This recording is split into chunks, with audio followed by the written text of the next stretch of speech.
Chaque année, la grippe saisonnière revient et touche des milliers de personnes. Forte fièvre, toux sèche, fatigue intense et courbatures, ces symptômes, nous les connaissons tous et pourtant, nombreux ignorent encore l'intérêt de cette vaccination antigrippale. Elle vise à protéger, comme je vous disais, les populations les plus à risque, car même si la grippe peut apparaître une maladie bénigne à la plupart des gens, elle est, pour les populations fragiles, une maladie sérieuse qui peut s'accompagner de complications, d'hospitalisation et dans un cas non négligeable de décès. Sont principalement concernées les personnes âgées au-delà de 65 ans, celles atteintes de maladies chroniques, les personnes atteintes de tout type d'asthme et les enfants et ados de 6 mois à 18 ans dont l'état de santé nécessite un traitement.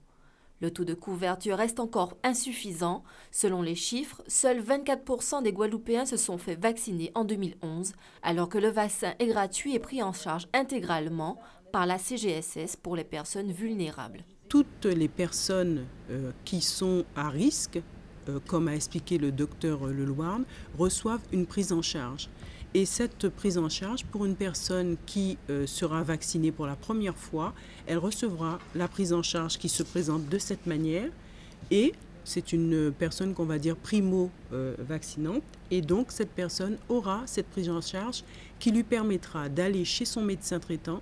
Et le médecin traitant va prescrire le vaccin et va aussi remplir la deuxième partie du feuillet où il va citer si c'est une infirmière qui peut vacciner cette personne. Et une personne qui aura déjà été vaccinée reçoit un autre type de prise en charge.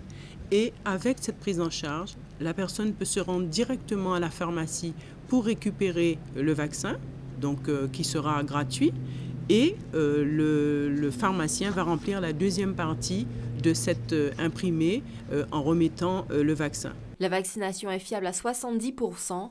Seuls objectifs de cette campagne, réduire la grippe de 60%, la mortalité de 80% et atteindre un taux de couverture de 75%.